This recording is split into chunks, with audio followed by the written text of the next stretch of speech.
Hello, how are you doing today? Good and you Oh, I'm doing great. Why do you think you're here? for compliance hearing for coming out positive. All right. And what else? That should be it. Well, let me just tell you the report I'm receiving on you.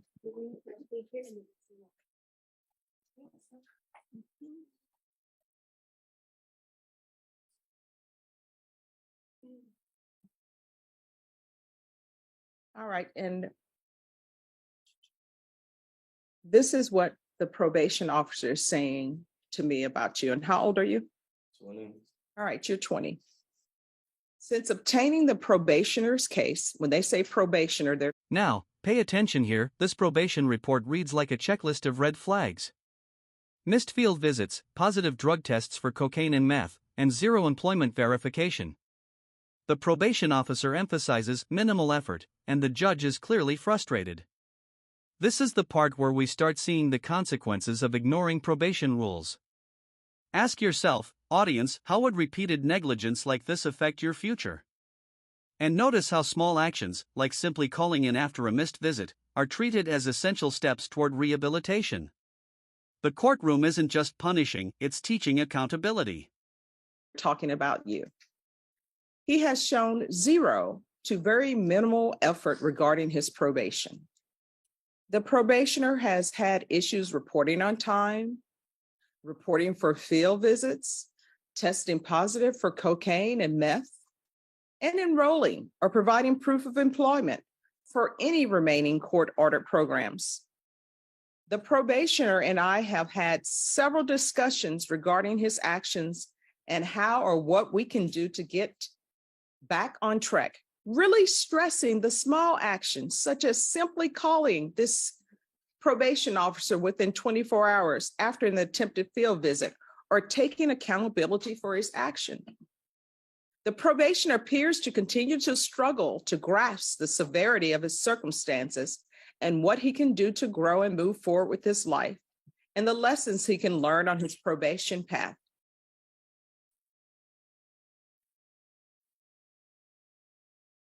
That's the report that I have on you. The report tells me you are doing nothing, zero, nada. Why are you doing nothing on this probation in this court other than using drugs? I have attended 2 out of the 4 classes, and we have had No, they say you don't even call in. probably when they come for a field visit. Yeah, they say you're not doing the simplest of things. And what I can tell you is, Here comes the drama: 3 motions to revoke, warnings of up to 10 years in prison, and now handcuffs are being placed. This is a critical legal point. The judge isn't just threatening, this is a real consequence for continued non-compliance. Notice how the court disallows working with the mother, emphasizing verification and accountability. This is the legal system setting boundaries, no more excuses. Audience, imagine this pressure: repeated warnings, serious jail time, and your own claims of compliance being questioned. Would you handle this differently if it were your probation on the line? you've had 3 motions to revoke in this court. So, and I know that each time you came before me, I've told you that you're looking at up to 10 years in the prison. Deputy Laura, could you do me a favor? Could you place the handcuffs on him, please? Each time you come before me, I know I've told you you're looking at doing 10 years in prison. Obviously, your mother is not laying down the law with you at home. They say that you keep saying that you work with your mom, but you don't provide any proof. I can tell you right now, I'm not going to allow you to work with your mom because I don't know if your mom is actually having you work with her. So you're going to ISF. And the reason why I'm sending you to ISF is because you need an attitude adjustment. You understand? Now, if you don't want to sign to go to ISF, you don't have to sign for it. What will end up happening is a motion to revoke will be filed. So which would you prefer? ISF, Your Honor. All right. So he wants to go to ISF, and if you could put him in ISF cognitive. Your Honor, So the recommendation was for local ISF. Okay, He did complete the state ISF. okay. Are you? Well, wanted to if go the ahead and go with recommendation the is local, we can go with the local. Okay, Has he been drug tested? he's on a drug patch, Your Honor. All right. All right, so you're gonna go to local ISF. This is the last time we're gonna have this conversation with you following rules. Obviously, your mom is not laying down the law with you, so you're not going to be allowed to work with your mom. You're gonna have to get a job with a different employer, because if you get a job with a different employer, that employer, if you don't report, they're not going to pay you. They're not going to call the court and say, oh yeah, he reported for work if you did not. Do you understand? Yes, Your Honor. All right. Do you want to go to prison? No, Your Honor. All right. If you want to go to prison, I will get an attorney appointed to you and you can go to prison and I'll send you to prison. How old are you? 20 years old. All right. You're 20. You're going to have to start doing better. Do you have children? No. That's a good thing. Probation, this is serious, and I hope I'm getting your attention, because we're not going to have a conversation again where you're not doing anything. You understand? Yes, Your Honor. Now, is there anything else you need to be successful on this probation? No, it shouldn't be. All right. Do not come back here again where you are not doing anything. You understand? Yes, Your Honor. I keep an open mind on everything, but we are not going to have any more compliance hearings with you. If I get a report and it appears that everything is in order, a motion to revoke is going to be filed. When a motion to revoke is filed, what ends up happening is a warrant is issued for your arrest, and you will be picked up wherever you may be. You could be at the grocery store in the middle of checking out or have already checked out. You know what's going to happen? Those groceries are going to be put to the side and they're going to take you to jail. If you are at home, they're going to pick you up and take you to jail. If you're in the middle of watching a movie and you're at the part where they're about to solve everything, guess what? If they pick you up during that time, you're going to miss what happens. Do you understand? Yes, Your Honor. In this court, probation is serious. In this court, communication is key.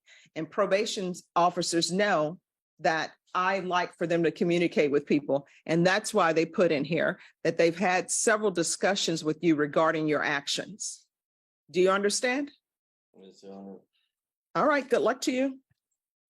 3 CR 1042, State of Texas versus Celine Renee Briard. Can I have parties announced for the record for the state? Hank Wilkes for the state, Your Honor. Defense? Robert Gaona for the defendant. Are you Celine Briard? Yes, ma'am. How do you pronounce your last name? Briard. Briard? Oh, I was doing great. Counsel, I'm showing you the discovery acknowledgement. Have you received all the discovery in this case, and did you review it with your client? Yes, Your Honor. Court will find that the state is in compliance with discovery. Ms. Briard, I'm showing you what's entitled application for probation. Did you review that with your attorney? Did you understand it, and did you sign it? Yes, Your Honor. Showing you what's entitled true bill of indictment. Did you review that with your attorney? Did you understand it? Counsel, do you waive the reading of the indictment? We do, Your Honor. State, are you proceeding on the indictment as presented? We are, Your Honor, but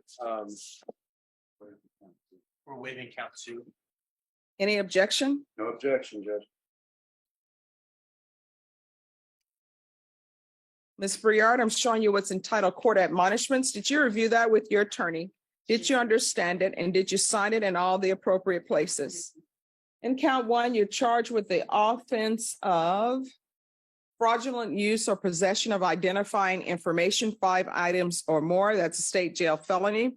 Range of punishment is anywhere from 180 days in the state jail facility and up to a $10,000 fine. Did you understand? Yes, ma'am. And exhibits 1 and attachments, the court will find there is sufficient evidence to find you guilty, and the court will find you guilty. Are you proceeding with sentencing? We'd ask that you would, Judge. Anything you wish to say on behalf of your client? Judge, that if all of the plea bargain agreement allowed her to be released today, she can report for any type of appointments that are necessary for completion of probation. All right. So how many children do you have? All right, excuse me. In this area, you all are blocking probation. She cannot hear, she cannot see. I have 3 children. I'm expecting. All right. How old are your three other children? They're 2, 3, and 5 months. And where are they? They're with their grandmother. So how long have they been with their grandmother? A couple of months, Judge. Why? I just had some things going on. I thought it was best for my mother-in-law has custody of my kids right now. Why does she have custody? Because I had I'm sorry, you're gonna have to speak I up. had a CPS case going on because my son had got out of the apartment when everybody was sleeping early in the morning, and so Is this the 5-month-old? no, no, ma'am. They're 2, 3-year-old. Okay. So you have a CPS case. Yes, ma'am. It's currently about to be closed. Oh, it's about to be closed? Yes, ma'am. So that means if it's about to be closed, that means, and your attorney does CPS work, right? So tell her what that means, counselor. Judge, what happened was it turned out to be a safety plan, an investigation in which I met the safety placement and she verified everything.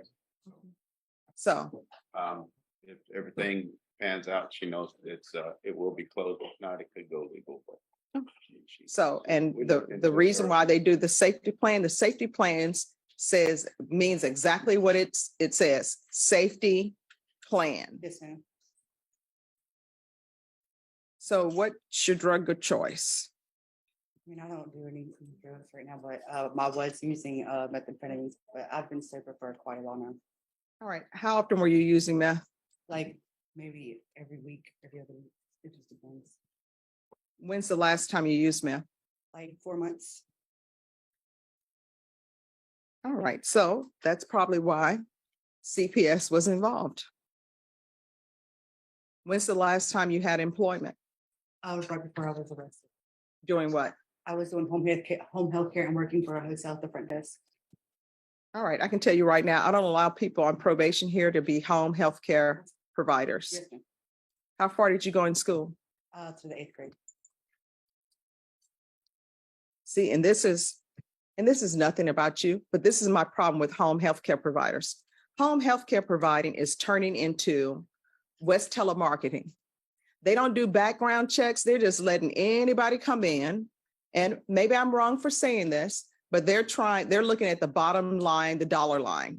So I'm being told that they're letting somebody with an 8th grade education who has meth issues, who has 3 children that she doesn't even have custody for them, work as a home health care provider.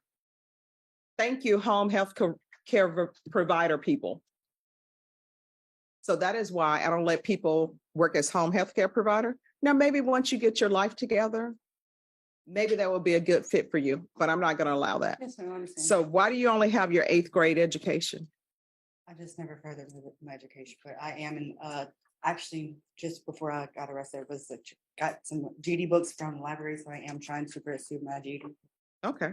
So what are you planning on doing with your rest of your life? What are your hopes, your dreams? Well, after I get my GD, I want to be a cosmetologist. So. Okay. Hey, that's doable. But I will tell you this, anything that requires a license, when you have convictions, before you start spending all that money to do it, you need to find out from the state, wherever you're going to be licensed, if that's going to be a hindrance to you. Okay. Not saying that it will stop you, but it may cause complications. Okay. All right, counsel, is there anything else? Oh, yeah. All right, this is what the court is going to do. The court is going to sentence you to 2 years in the state. Here's where the legal puzzle pieces come together. Probation, fines, community service, parenting classes, and no contact orders, all carefully designed to balance punishment with rehabilitation. Intensive outpatient treatment, proof of employment, and strict reporting methods are imposed. Notice how the judge customizes conditions. The goal isn't just to punish but to prevent harm and guide the probationer toward accountability. This is a textbook example of a structured sentencing plan. Audience, consider this. Do you think this combination of strict rules and support gives the probationer a fair chance to turn their life around? Jail facility, suspended and probated for 4 years. There's a $500 fine that will be probated. There's to be 200 hours of community service restitution. I'm going to ask for parenting classes, probation, whatever parenting classes you deem would be appropriate for her. Obviously, it needs to be intensive, because for them to say that the children are to remain where they remain, that means that she didn't do any. So I'm going to want intensive. There's to be restitution and no contact with Juan Palomino.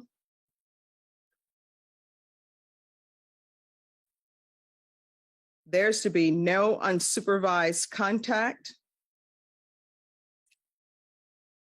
with minors.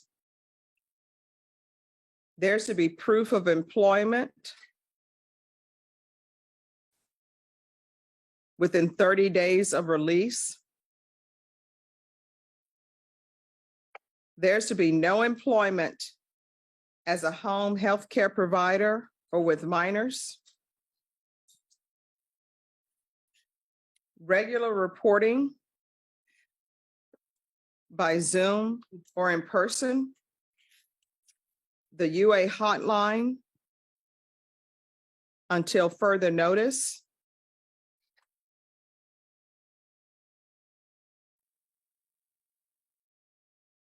Field visits,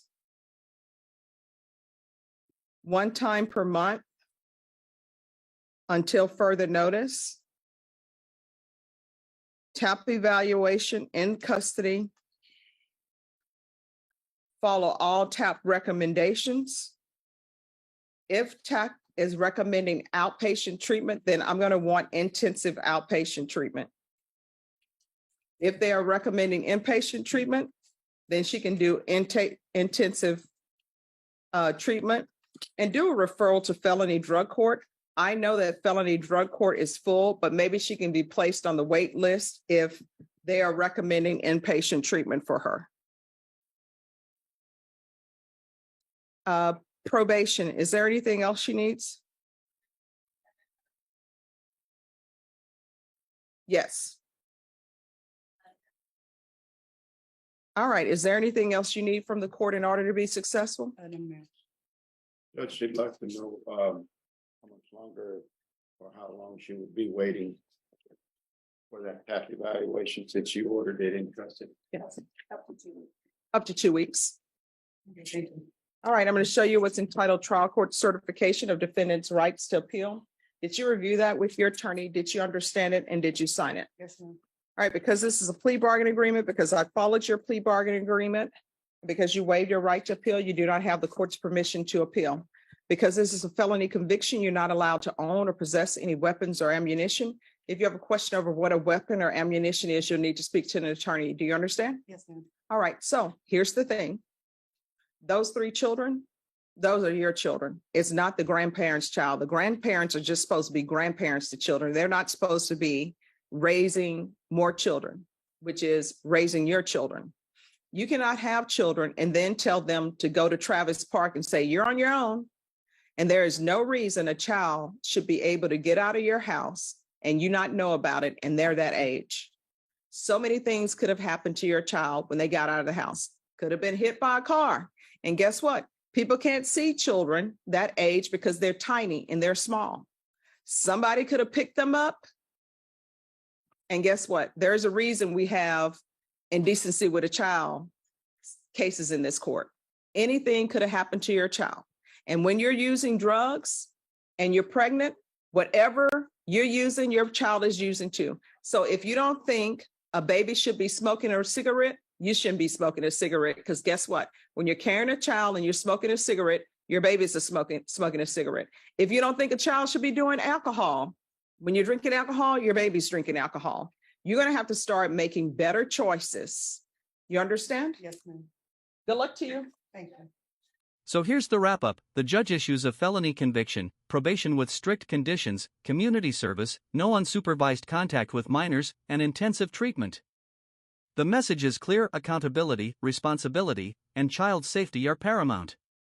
This case shows how probation isn't a free pass, it's a chance to reform under strict guidance. And here's where you come in, viewers. If you found this case as shocking as we did, hit that like button, share your thoughts in the comments, and don't forget to subscribe for more jaw-dropping courtroom breakdowns. Trust me, you'll want to see what happens in the next case.